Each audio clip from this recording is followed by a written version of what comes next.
Hello and welcome to Byju's IAS. Let's get started and look into our daily quiz. Let's look into the first question. Consider the following statements.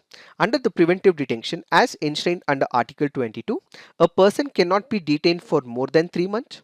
The grounds of detention should be communicated to the detainee.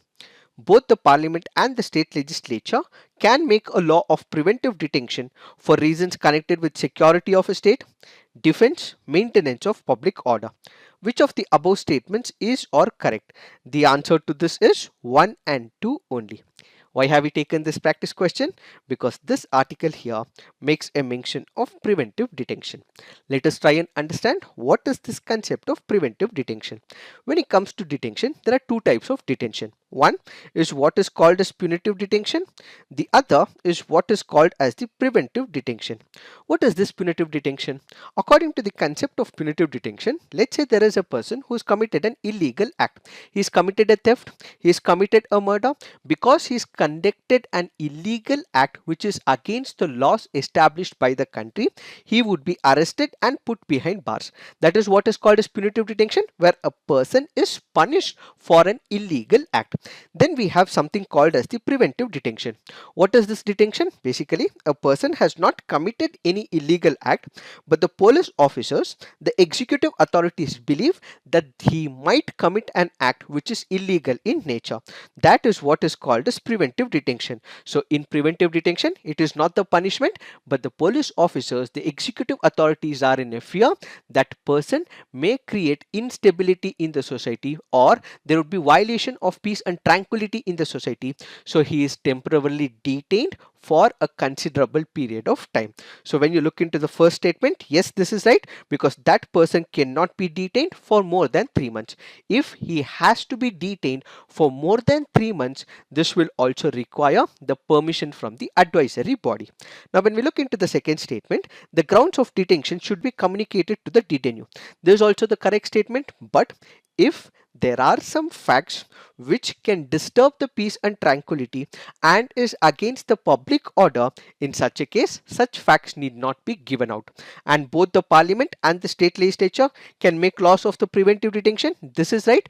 But the second part of the statement, which speaks about defense, in terms of defense, it is only the parliament which should be able to make laws and not the state government. Yes, both the state government and the central government would be able to make laws on the preventive detention, but when it comes to the defense, it is only the parliament.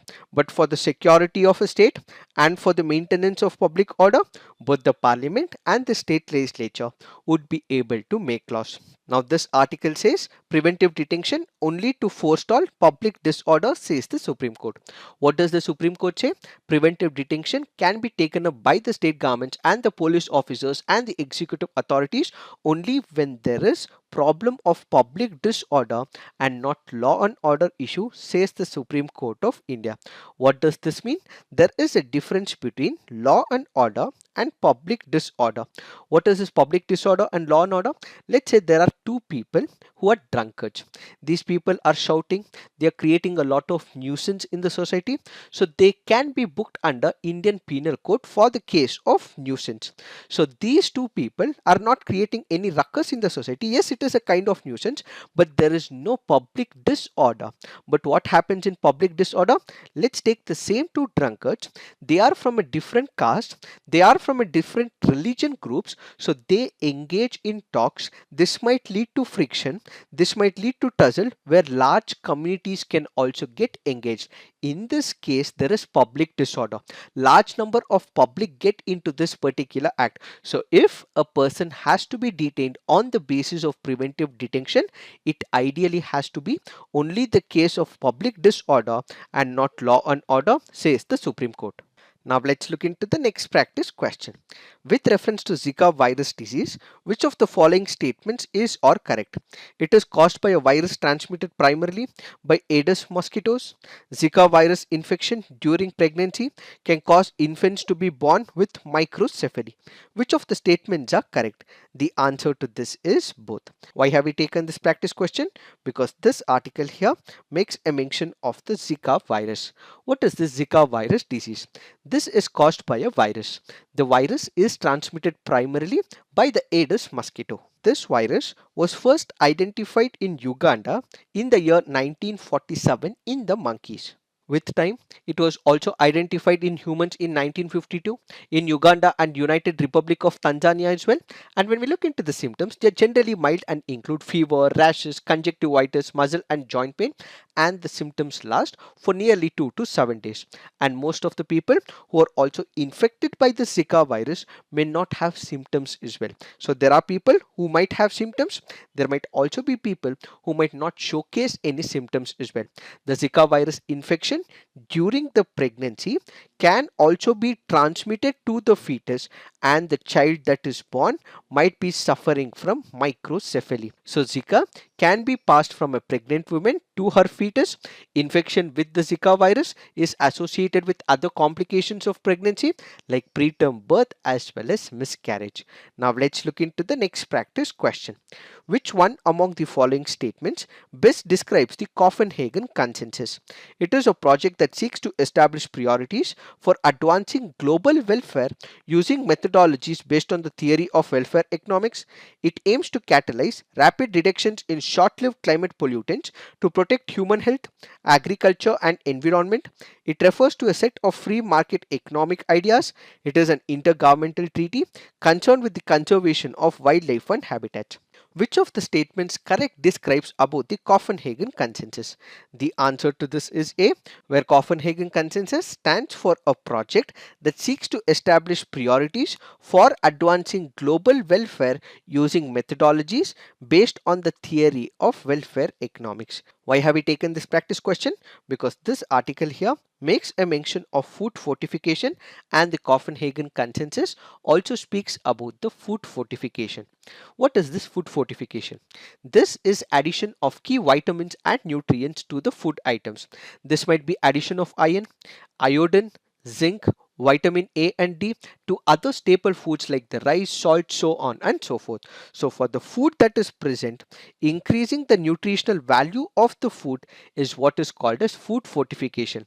Why is it very important?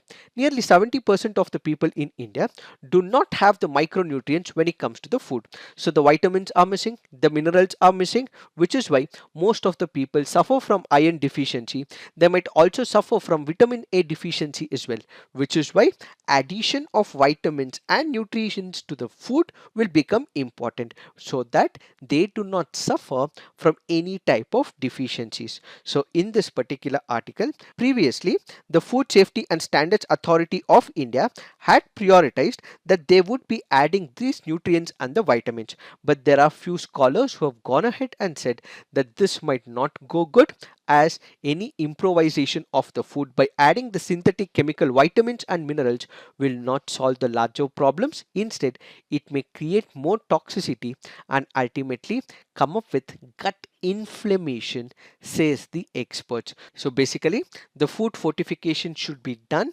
only after due studies are conducted. If not, this might have the negative implications, says some of the experts. Now let's look into the next practice question. Which of the following are the initiatives undertaken by the government for the welfare and upliftment of the minority communities? Ustad, Hamari Darohar, Nayi Manzil, Saki scheme, Sanskritik Sadbhav Mandap. The answer to this is 1, 2, 3, 5 only. Why have we taken this practice question? Because this article here in the PIB makes a mention of scholarship for the minorities. When we look into the options, Ustad, yes, it is one of the programs for the upliftment of the minority community, where this is one of the scheme which aims at upgrading the skills and the training in preservation of the traditional ancestral craft. So this will identify the unique talent of the artmanship and ultimately preserve the craftsmen, weavers and artisans who are engaged in the traditional ancestral work. Then we have Hamari Darohar, which happens to be a scheme to reserve the rich heritage of the minority communities in the context of the Indian culture. So basically, identifying and preserving of the literature and the documents, research and development with respect to these documents, curating iconic exhibitions, and promoting the rich heritage of the minorities is part of Amari Darohar. Then we have Nahi Manzil, which is one of the courses which will bridge the academic and the skill development. Then we have Sanskritik Sadbhav Mantap, which basically stands for those organizations or the community centers which will be used for the socio-economic development of the minorities. The Saki scheme is not related to the minorities, as this is one of the initiatives of the Haryana government, and this center will provide all the necessary help for the women who are victims of the violence. So this is not related to the Minority Affairs Ministry. So the answer to this would be 1, 2, 3 and 5 only. Now let's look into the next practice question. Consider the following pairs: Radhakant Deb, first president of the British East India Association; Gazalu Lakshmi Narasu Chetty, founder of the Madras Mahajana Sabha; Surendranath Banerjee, founder of the Indian Association. Which of the above pairs is or correctly matched? The answer to this is 1 and 3 only. Why? That is because when it comes to the founder of Madras Mahajan Sabha, it was not Gazalu Lakshmi Narayana Chetty, but instead it was established by Veera Gavaracharya, Ramaswamy Mudaliyar and P. Ananda Charlu. And when it comes to the first president of British India Association, it is correctly matched. It is Radhakant Deb. This was established in Calcutta, and this was also closely associated with Debendranath Tagore as its secretary. Then we have Surendranath Banerjee, who founded the Indian Association along with Ananda Mohan Bose in the year 1876. Now let's look into the fact of the day. The fact of the day for today's discussion is e-rupee. What is this e-rupee? You might remember the famous statement made by Rajiv Gandhi: if about 1 rupee is sent for the beneficiaries, as minimal as 15 to 30 paise might reach the beneficiary. In order to overcome this, Prime Minister Narendra Modi has come up with this digital payment mode of direct benefit transfer called as the e-rupee. What is this e-rupee? This is a QR code or an SMS string based e-voucher which is delivered to the mobile of the beneficiaries. This digital payment system has been developed by the National Payments Corporation of India in close collaboration with the Department of Financial Services, Health Ministry as well as the National Health Authority. How does this work? This is purpose specific. It is also people specific as well. How? Let me give you an example. Let's say the government of India decides that it has to provide some medicines to the people. Let's say there is a person suffering from TB. Medicines have to be provided to this person. So a QR code will be sent to this person, and in most of the cases they might not also have a smartphone as well. So what would happen? An SMS can also be sent to this beneficiary. So this person will go to a nearby pharmacy. He will show this message. He might show this QR code, and ultimately the tablets or the desired medicines are given to this person. So it is not only restricted to the health, it might also be given in the form of mother and child welfare schemes. It might also be for the nutritional purposes as well. It can also be given for the fertilizer subsidies as well, where it is restricted only to that person and cannot be transferred to any other person. Let's say the government of India decides that it has to provide me fertilizers. Can I forward this QR code to another person? No, I cannot do it. Can I forward this message to another person? No, I cannot do it. So this is only restricted to me. Why? Because I am the intended beneficiary. So this is a program where the government of India decides that a direct benefit will go to an intended person for a specific purpose. It can be a fertilizer, it can be a health priority, it can be a welfare program as well. So the government of India will identify who is this beneficiary, and it will send one of the QR codes, or it can be a message as well. For getting this transaction successful, no internet is required. This person does not require the smartphone as well. All that this will help in is ensuring a leak proof delivery of some of the welfare programs. So what is the significance of this program? This particular program will not require any physical interference. It will not require mobile banking. It will not require debit cards or credit cards. All that the person requires is a mobile phone, so that the direct transfer of this welfare scheme.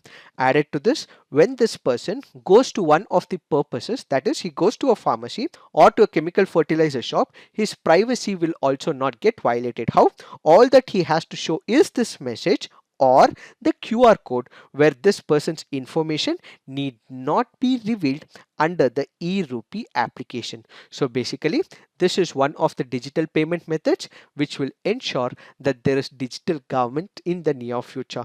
So this will also ensure the very idea of digital India is promoted, financial inclusive is promoted, and ultimately it will remove the brokers in the system, whereby the beneficiaries will get the maximum advantages as envisaged by the government. It is this that we have to understand in reference to the e-Rupee. This is it for today. Thank you for watching. All the best.